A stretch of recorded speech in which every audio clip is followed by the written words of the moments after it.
আসসালামু আলাইকুম। এখন আমাদের প্রবলেম 6 যে একটা ফিট করতে হবে লিনিয়ার রিগ্রেশন এবং এলটিএস অর্থাৎ ট্রিম করে যায় এটা লিনিয়ার ট্রিম রিগ্রেশন না কি আমি ভুলে গেছি। 20% ট্রিম করতে হবে অর্থাৎ আলফার ভ্যালু 0.2 এই ডেটা সেটের পরে এখানে ডিপেন্ডেন্ট ভেরিয়েবল হচ্ছে কি কস্ট আর ইন্ডিপেন্ডেন্ট হলো ওয়েট।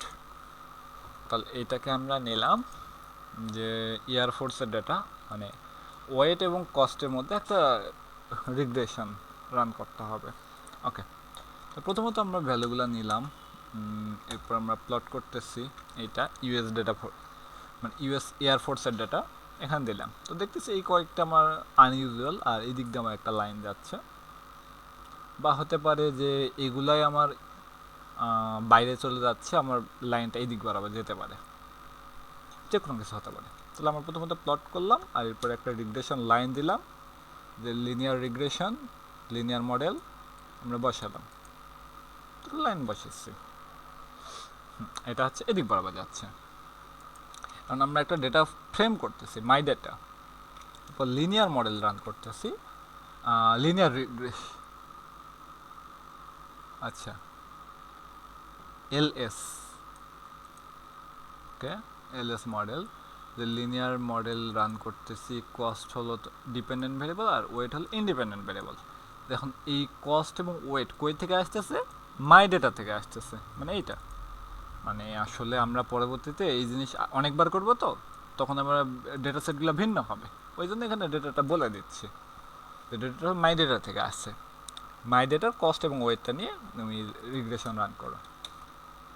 এরপর ইরোরগুলো হলো আমরা যেখান থেকে পাই ই ডবল আর ও আর ইরর্স, আমরা ইরোরগুলো পেয়ে যাব, যেটা আমি আগের ভিডিওতে করছিলাম।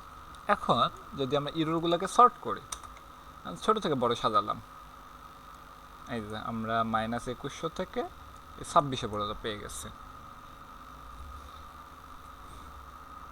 এরপর আমরা প্লট করতেছি, কি প্লট করতেছি, ওয়েটের সাথে ইরোরকে আমরা প্লট করতেছি, wait versus error.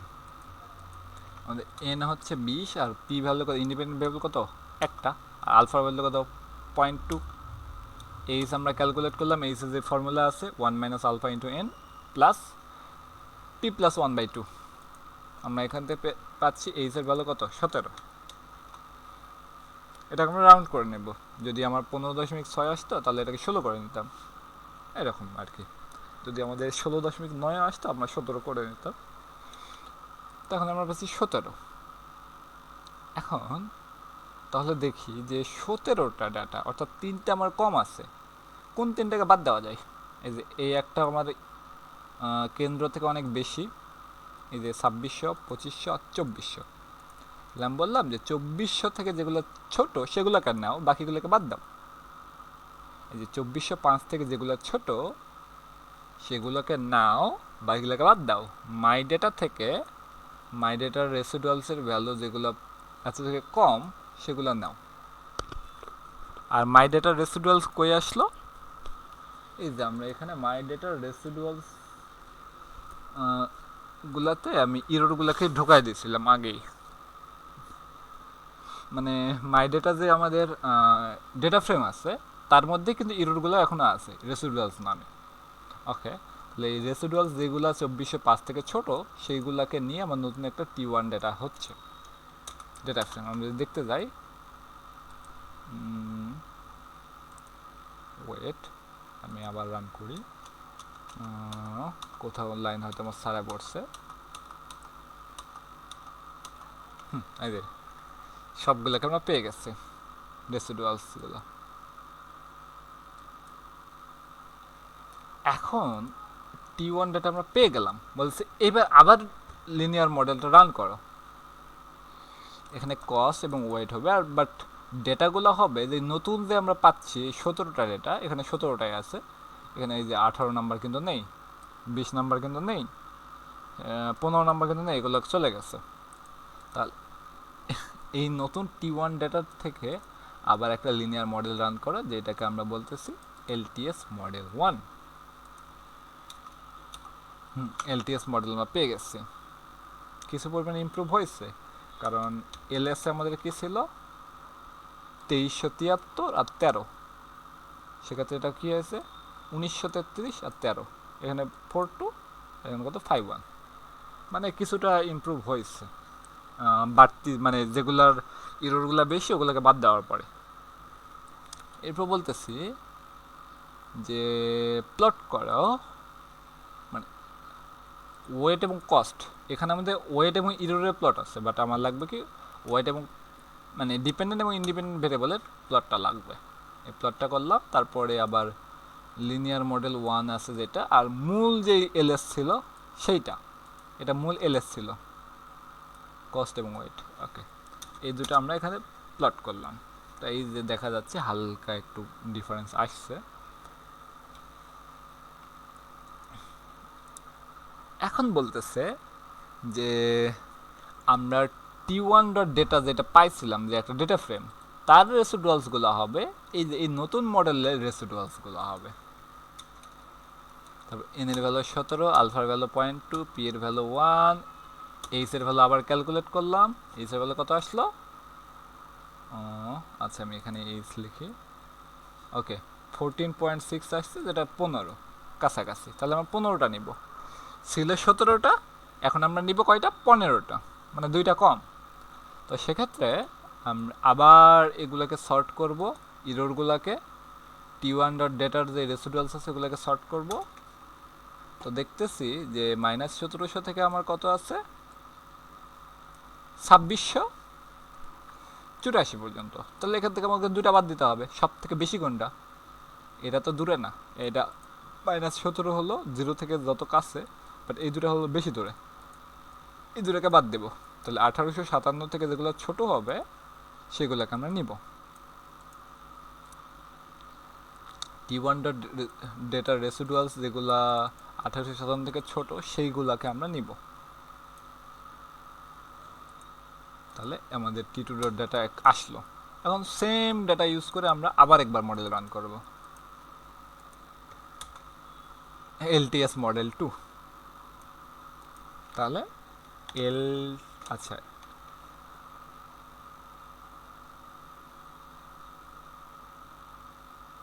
LTS model 2টাকে plot করছে? করেনি তো।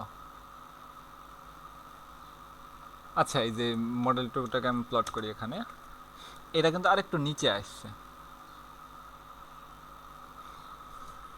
এরপর সেম ভাবে আমরা এন এর ভ্যালু ক্যালকুলেট করব, মানে এইচ এর ভ্যালু ক্যালকুলেট করব, করে আমরা এটা পাচ্ছি হলো 1600। এগুলোকে করেনি কেন?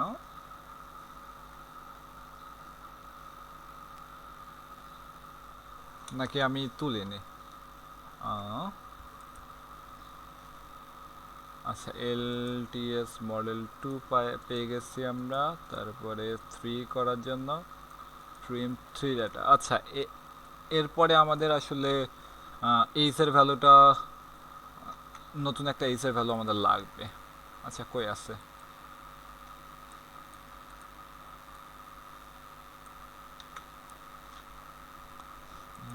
LTS মডেল 2 পরে 1655 আমরা কেমনে বুঝলাম?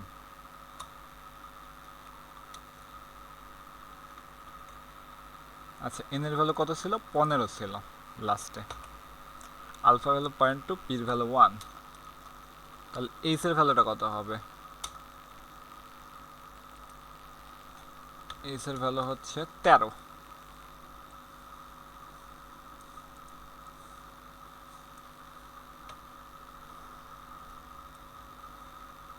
এইচ এর ভ্যালু আমাদের 13 আসতেছে। তাহলে আমরা এখান থেকে আমরা যে মডেল পাইলাম এর রেসিডুয়ালসগুলো আমরা দেখি।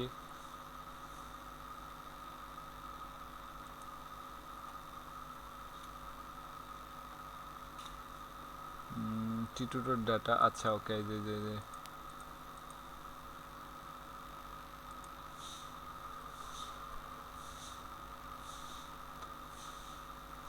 T2 dot data রেসিডুয়ালস। ওকে,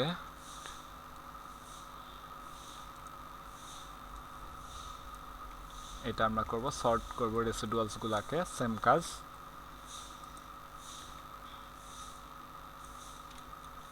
T2 ছিল না? হ্যাঁ হ্যাঁ হ্যাঁ।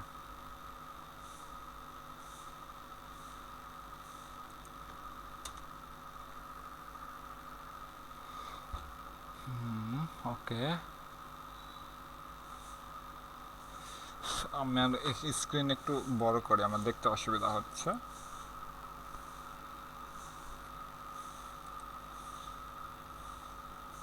আচ্ছা, এলটিএস মডেল এখানে পাইলাম। এখান থেকে যে রেসিডুয়ালসগুলো আসবে, T2 ডট ডাটা রেসিডুয়ালস হবে এলটিএস মডেল 2। সেকেন্ড মডেলের যে রেসিডুয়ালস আসবে সেগুলো হবে T2 রেসিডুয়ালস, তাই তো বলি।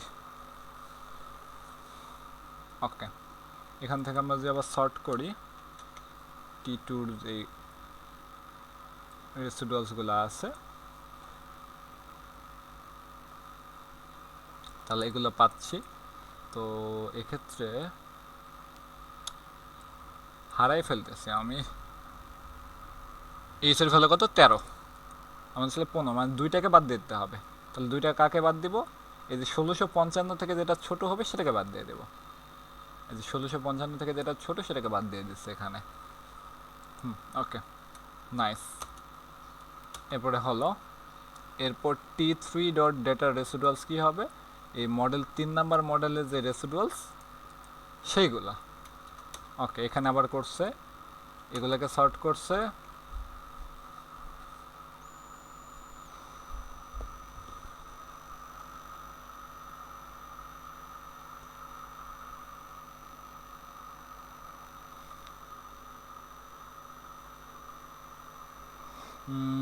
এরপরে আমরা এখানে এইচের ভ্যালুটা ক্যালকুলেট আবার করব। এখানে এইচের ভ্যালু কত ছিল? 13।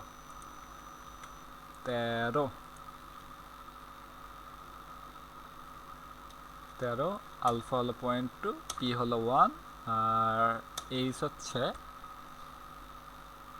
তাহলে কত?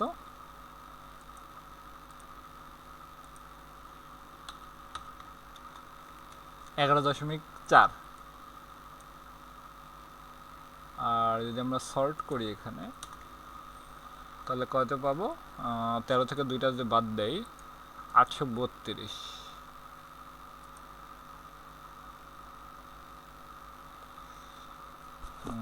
ওয়েট,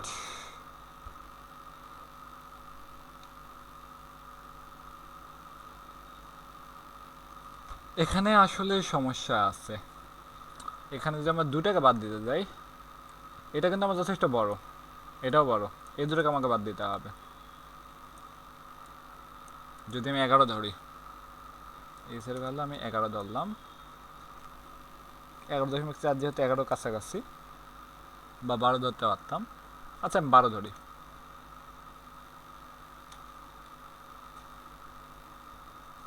এইচের ভ্যালুকে যদি 12 ধরি, তাহলে এটা হবে যে 1663 থেকে যেটা ছোট। আচ্ছা, 1683 থেকে যেটা ছোট সেটা।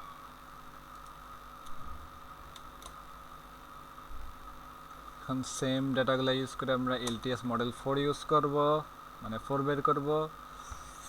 সেইখান থেকে আমরা যে রেসিডুয়ালস পাবো সেগুলাকে এখানে নিয়ে আসলাম, সর্ট করলাম, আবার এন এর ভ্যালু, এইচের ভ্যালু, ওগুলো ক্যালকুলেট করতে হবে।